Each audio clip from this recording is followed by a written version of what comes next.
I'm Shawn Rutledge, been a Qt user since about 2004. My first Qt application was actually on a Motorola cell phone called the E680i, so it was a Qt embedded thing. And then I had a couple other projects using Qt, and then I decided to apply to the Qt company. It was Nokia back then. So now I work there in Oslo. Recently gotten to be one of the QtQuick maintainers. The other one is Robin Burchell, who isn't here this time. I'm interested in touch support, trying to make that better in QtQuick and in Qt in general. And I've kind of adopted the Wacom tablet support as well. And I mostly, platform-wise, work on Linux and on Mac OS.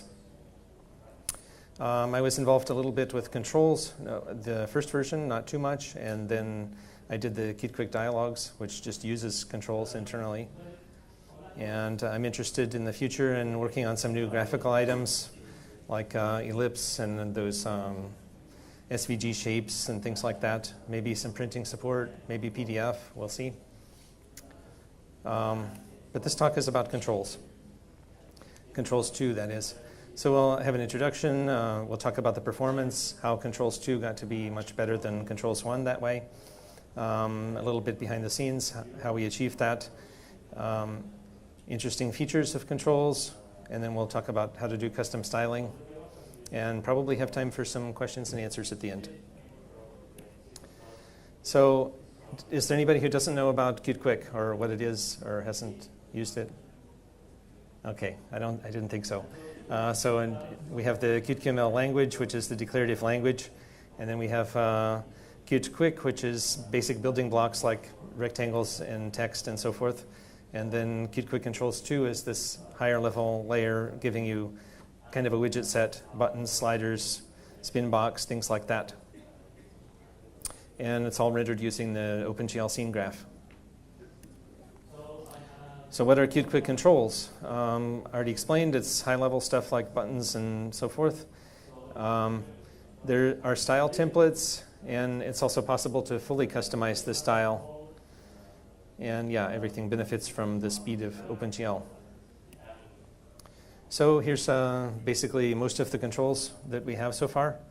We've got the progress indicator, a button. This is all being shown in material style, by the way. Checkbox, combo box. There's a dial, which allows you to change a value. Checkboxes, radio buttons. There's the group box, which enforces you to only select one radio button at a time. There's a menu. There's a swipe view in a frame with a page indicator underneath, so you can actually swipe between pages, and it shows you which page you're on. Progress bar, radio button. There's a dual range control to allow you to select the beginning and end of a range. Scroll bar, which you can either flick the content or you can scroll directly. Scroll indicator is just a non-interactive, showing you where you are in your flickable, how far you've scrolled. Slider, this thing for incrementing and decrementing a value. There's a switch. Text area for typing multi-line input. Text field for single-line input. Tool tips. The tumbler for selecting between multiple values. And we have tabs for switching pages. And then there's a stack view, and you can put toolbar on top and tool buttons.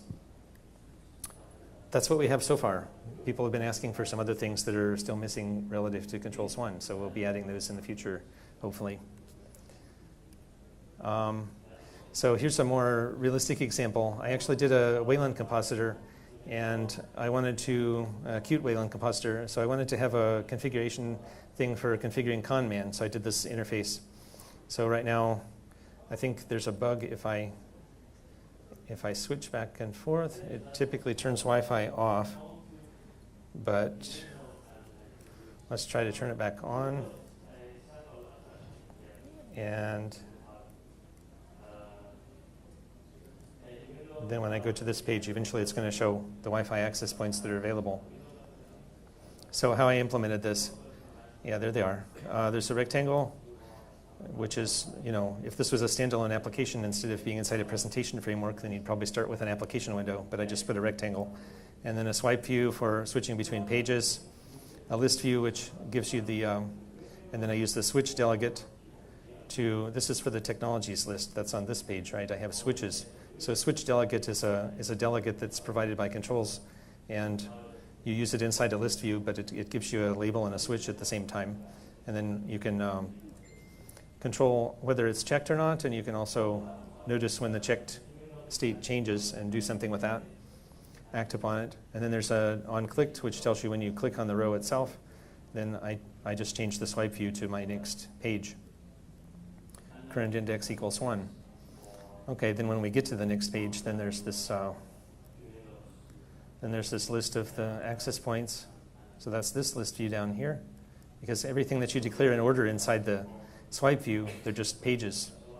So they're taken in order. The first list view is the first page, the next one is the second page, and so forth. You can put any kind of component in there. It doesn't have to be a list view.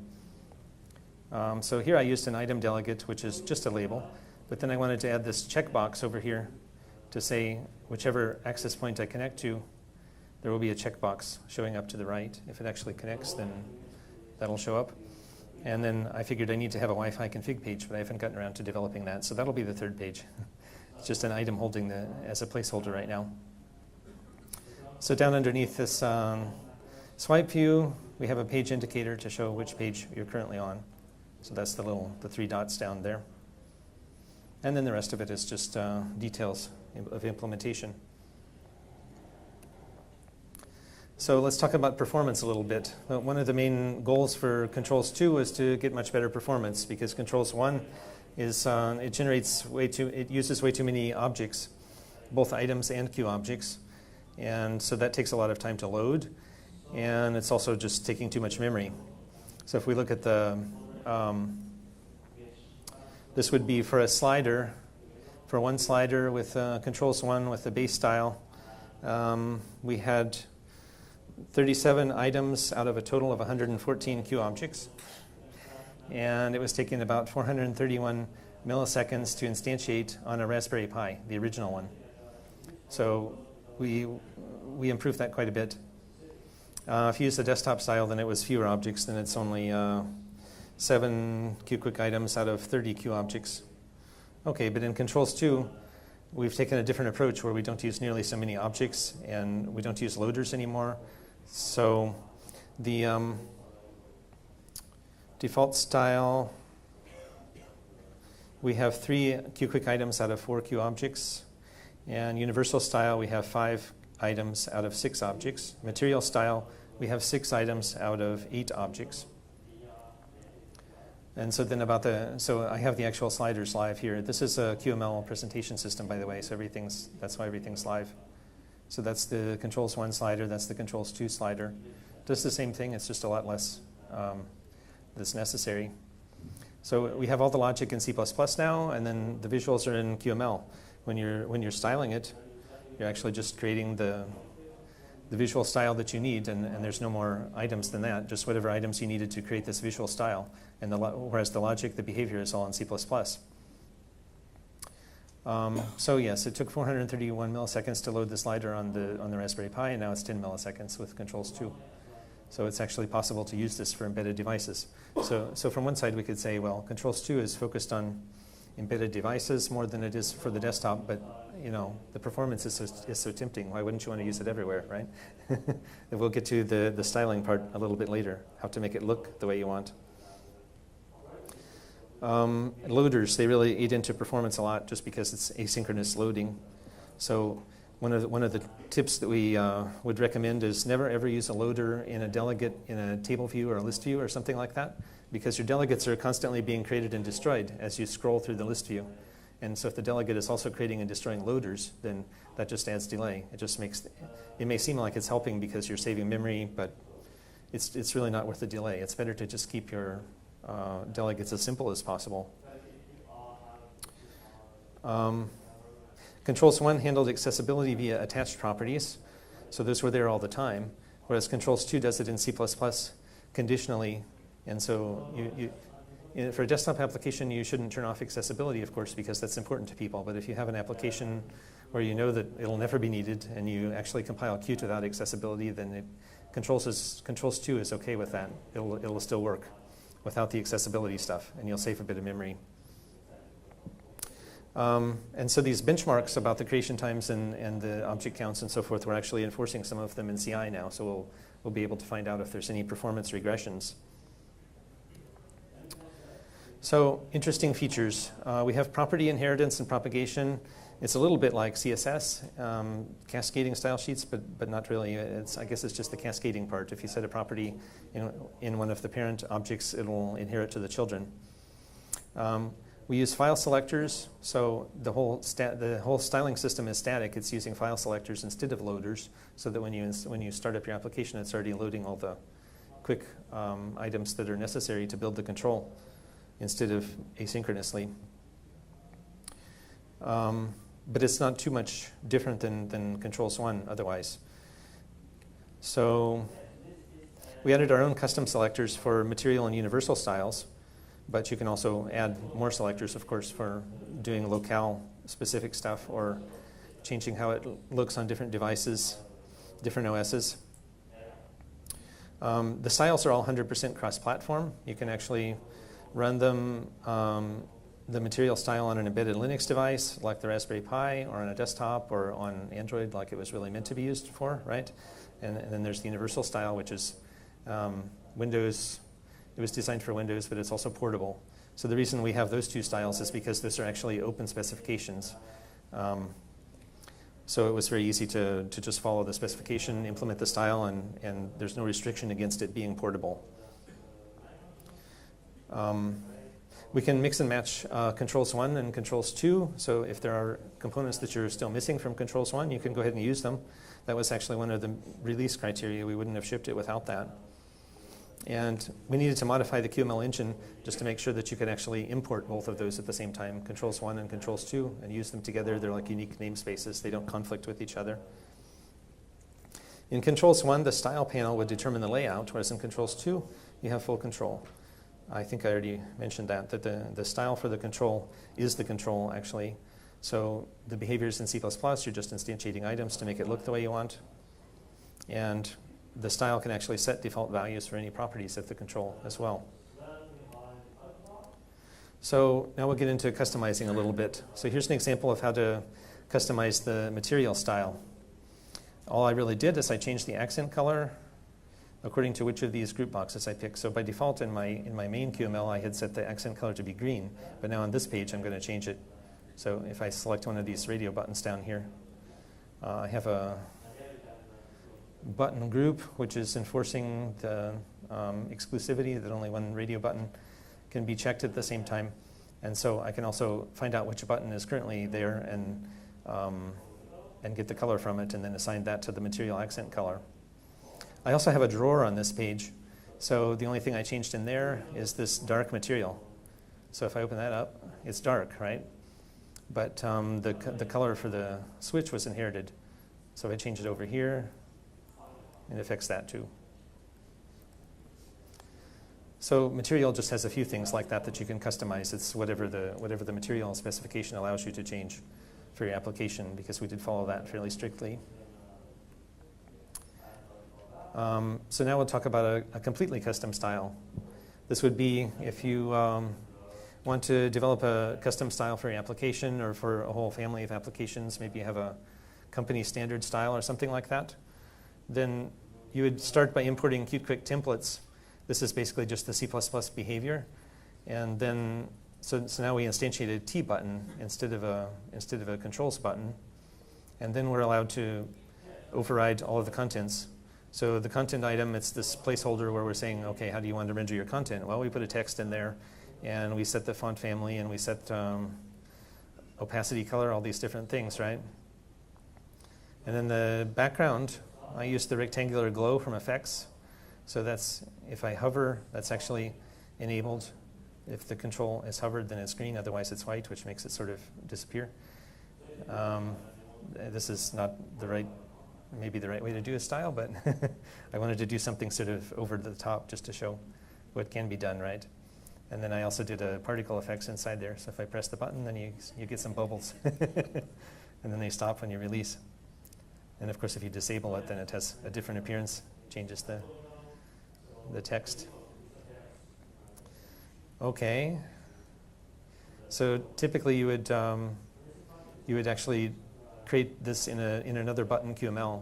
So you're defining what your button is going to look like, and then you could apply this in your main CPP to the entire application so that all your buttons are styled that way. But for this presentation, I just wanted to show one button, so I'm actually just doing it on the slide itself, a button with a custom style. So here's what your main CPP would probably look like. As usual, you need either a QGUI application or a Q application. It depends whether you need any widget-based stuff. So if you need to use controls one, maybe you need the desktop style, then that uses the Q style, which comes from the widgets module. Or if you want to use any widget-based dialogues. If you don't need either of those, then you can use a QGUI application. This is actually the main CPP for this presentation, by the way. So I set the style to material for the entire presentation, and I set the controls one style also to flat, and that's done by setting an environment variable in controls one, whereas in controls two we have this QQuick style, set style thing, a little more procedural. And then I just load my QML and do the app exec. So yeah, pretty simple main, not very many things to do. But oh, one more thing I wanted to say, if you're doing the custom style, then you would do it like this. This is a new API that was just added. I think it's going to be shipping in 5.8, where you can actually have, this would simply be a directory examples custom style, which contains all of your QML files that you're, like button QML, where you're defining what a button is supposed to look like. Or it could come from resources. Then you would have the : start it with : to load from resources. And then anytime your custom style doesn't include one of the controls, then it would fall back to material. That's what the second parameter is. So this is what the old API was, to just set one style. Here you actually get to set two, your style plus a fallback. So that's a new thing that's coming in 5.8. And I think that's about it. So I guess I have time for questions.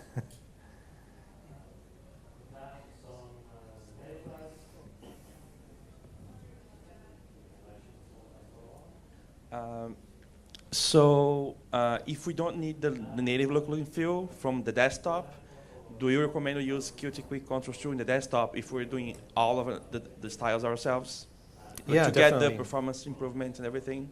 Yeah, for the sake of the performance improvements. Yeah. And controls one is kind of not really deprecated yet, but it's on the way there. We haven't been really fixing bugs very much in it, or adding features either. Hello, for the group box, I found it hard in Quick Control 2 to change the title style of the group box. Is it doable when you do the template thing? I'm not really sure. I mean, okay, you're talking about styling that. Yeah, styling of the title of the group box. Okay. You're saying in Controls 1 it was hard, in 2. Okay. You might want to ask JP about that, because I'm not really sure. Hi. Is there any commitment? I know the styling for material design is to look, fairly native. But what about for like text selection handles and copy and paste? That sort of experience inside these controls, are they matching those platforms? I think we're trying to, yeah. Yeah, text selection handles. That was a fairly new feature. I haven't played with it too much myself, but yeah, I think we do have custom styles for different platforms.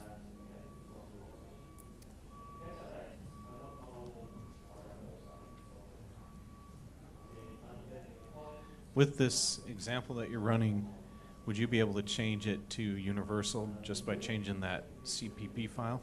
Yeah. Okay. And is there a resource online that has all these quick 2 controls in it? Because whenever I look up a control, I Google QML, dial, and it'll bring up the QtQuick 1 control that includes like the styles. Yeah, I've noticed that. I'm not sure what we're going to do about that, but it does seem like we should do something. Are you going to call Google? I guess main is overriding the style, because I just gave this style universal just now, restarted it. That's another way to do it. I forgot to mention there's a command line option to, you give dash style and which style you want to load. That's supposed to work, but I guess the other one's overriding it. What is the resizing behavior of these controls? Yeah, they're kind of resizable. I guess you have to use layouts, right? So, well, okay. I guess it's not really resizing that much, is it? You basically just need to experiment with using QtQuick layouts, and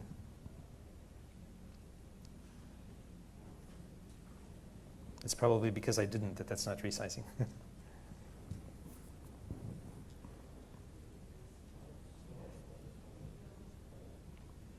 Are there any plans to kind of support a default style, like a Q style, or have any kind of a more native look to these, even if it is a bit more costly? Well, there is a default style as well. There's default and material and universal. So the default style is really simple. Right, but it's not particularly native, right? So if we wanted, let's say I was developing on Windows, I wanted kind of Windows-looking style, is that? That's pretty close to the universal style. I mean, that's what they want for like the Metro apps, right? Okay. But as far as the real native styles, like if you mean like Win32, the old style widgets, yeah, we're not supporting that so far. So that's one of the use cases you might still need to keep using Controls 1. And that's because it uses Q style, and that's in the widgets module. And we kind of want to break the dependency on that.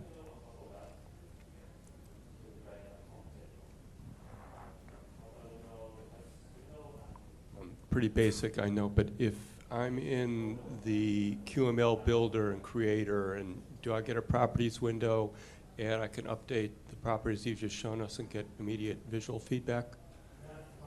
I think so. I haven't really tried that, but yeah. You mean the QtQuick designer in Creator? Yeah. I think so, yeah.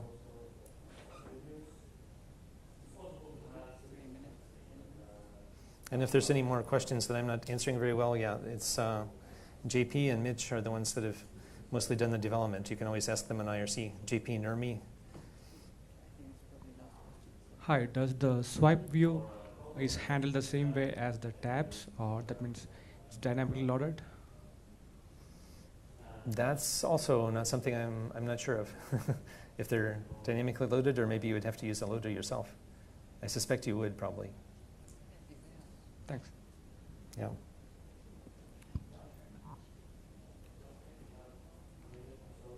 This whole presentation's on GitHub too, by the way, if you want to see how I implemented anything. Thank you very much, Shawn, and I hope that was helpful.